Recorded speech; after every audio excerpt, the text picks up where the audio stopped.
Hi, I'm Tommy, the Angry Craftsman. Welcome back to the channel.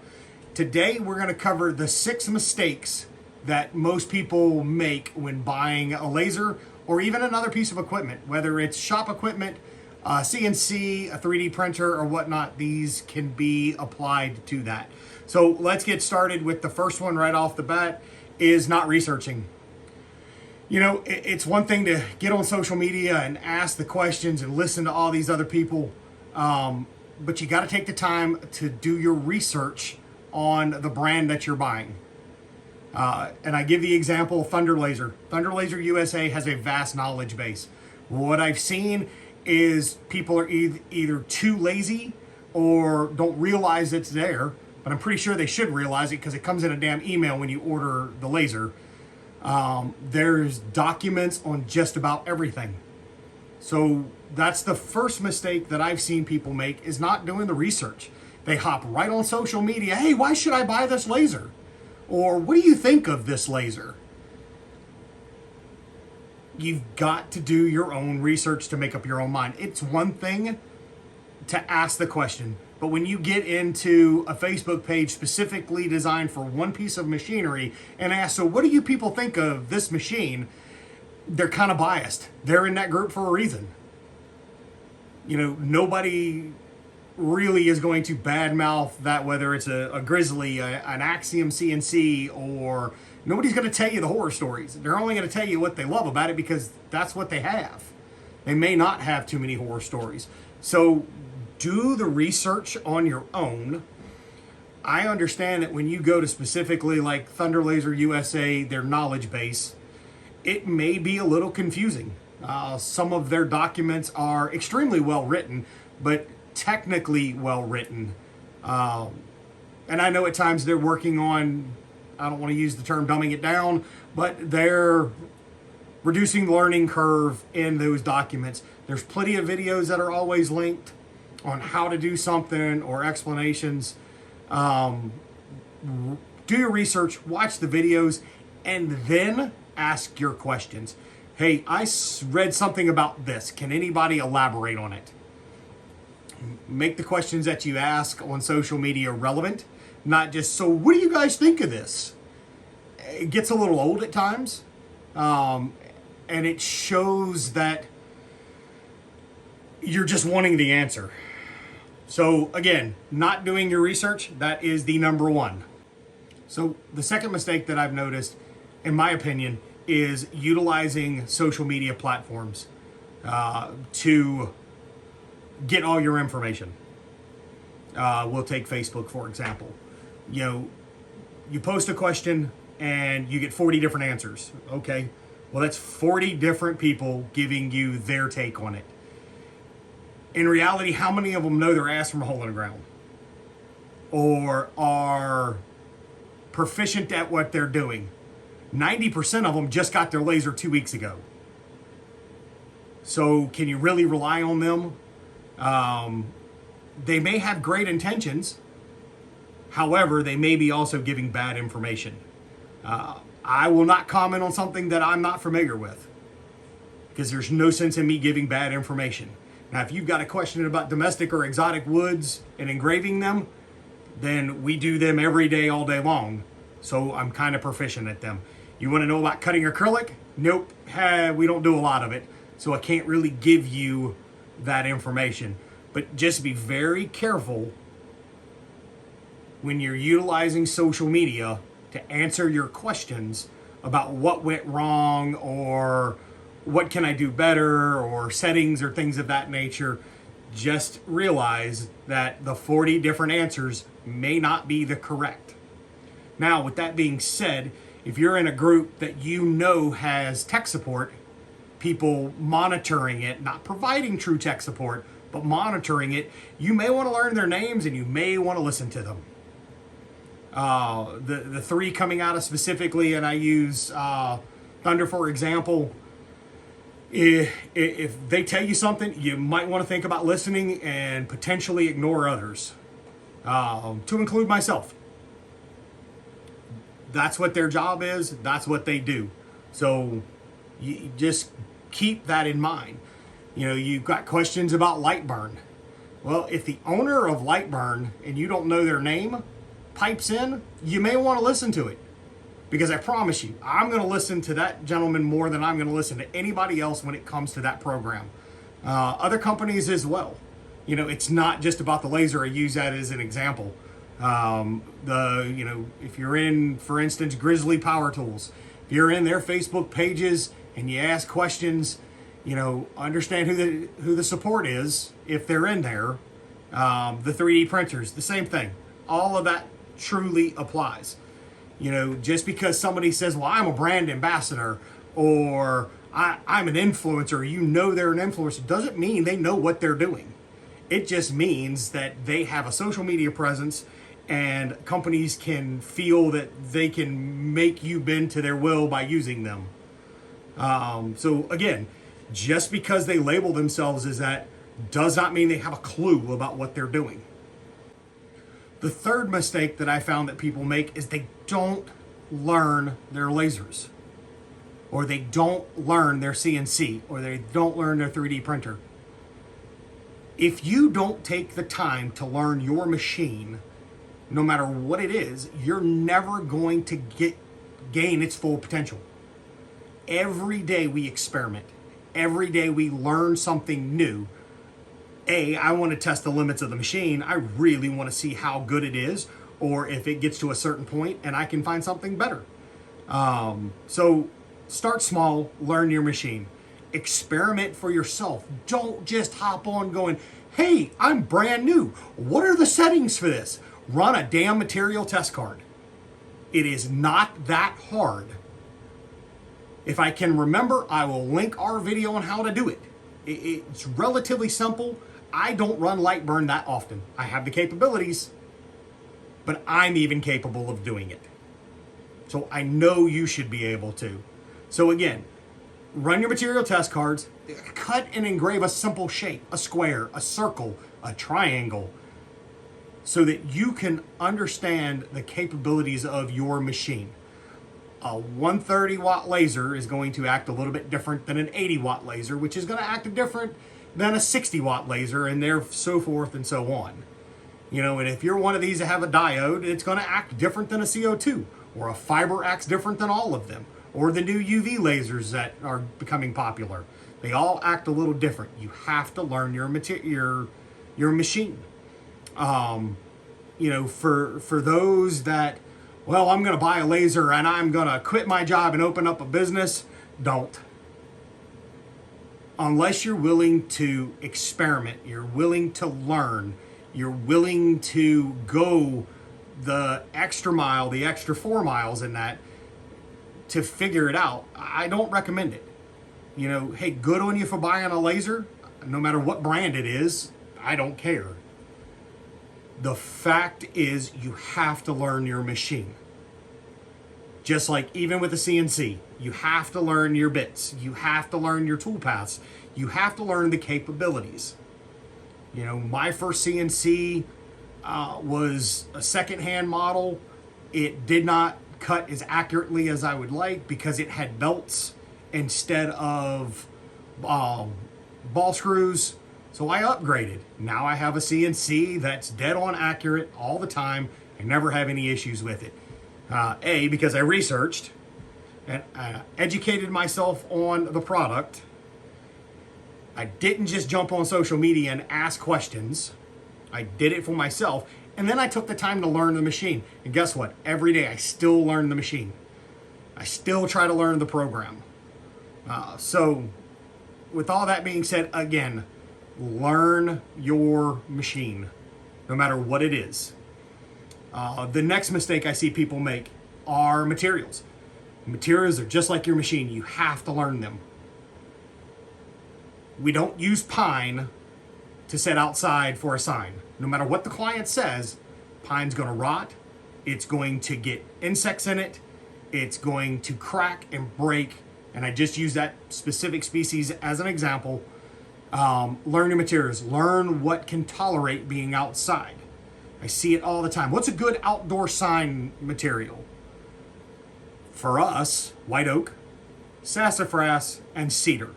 They're the 3 best that I can get my hands on that are not exotics, that will handle the weather, that will handle the UV lights or UV from the sun, and they engrave fairly well. They're insect resistant. The plastics, we were asked to do a sign, a no parking sign or a 20-minute parking sign for a small business. We did the research to see what type of plastics would hold up to the UV light and where we were putting it. Again, do your research on your materials. Understand that the product that you're providing to somebody is your reputation on the line. If you provide them a crap product, do you really think they're going to come back to you? Hey, if they keep coming back to you and you're providing them a crap product, then good on you, you've got a dumbass client. You know, that's a them problem now. So, you know, just my 2 cents worth. But you have to learn your material. Understand how the different species of wood engrave. The different plywoods, the man-made stuff, whether you're using birch, Baltic birch, white birch, red oak, white oak, mahogany, cherry, walnut, each one acts a little bit different. Understand and do the research on the glues that are used in man-made woods or man-made products like plywood. It's not always about the glue. A lot of times it is, but understand that there are metal flakes inside of the glue as well. After reading countless articles and everything else, there are some metal flakes. And we've seen it in person when we cut something and because it didn't cut and broke it and you could see the metallic flake in it. CO2 lasers don't like metal, so it won't cut. But we educated ourselves on that. We understand that hard maple cuts different than soft maples because we've experimented with it. So again, experiment with your materials, understand your materials, understand what's toxic and what's not toxic, what should I cut or engrave, what's not supposed to be. Just like recently we did an experiment with HDPE. High density polyethylene is a plastic material that are used in cutting. It's cutting boards pretty much. We experimented with the white versus the black, both in a 1/4 inch. The black did fairly well. The white became very stringy and spiderwebby, did not engrave because the white absorbed the light. We couldn't even cut through it. So now we know. We'll never use the white again, and if I have to, I will sacrifice a table saw blade and cut it there. So that is truly one of my suggestions, is your materials. Constantly educate yourself on the materials that you're going to use, the difference in glass, you know, laserable plastics, leatherette, leather, you know, which leather suppliers, things of that nature. Which now brings us into processes. Processes is another mistake that people make. You haven't honed your process. You get an order for 400 tumblers and you go, sweet, that's a lot of money coming in.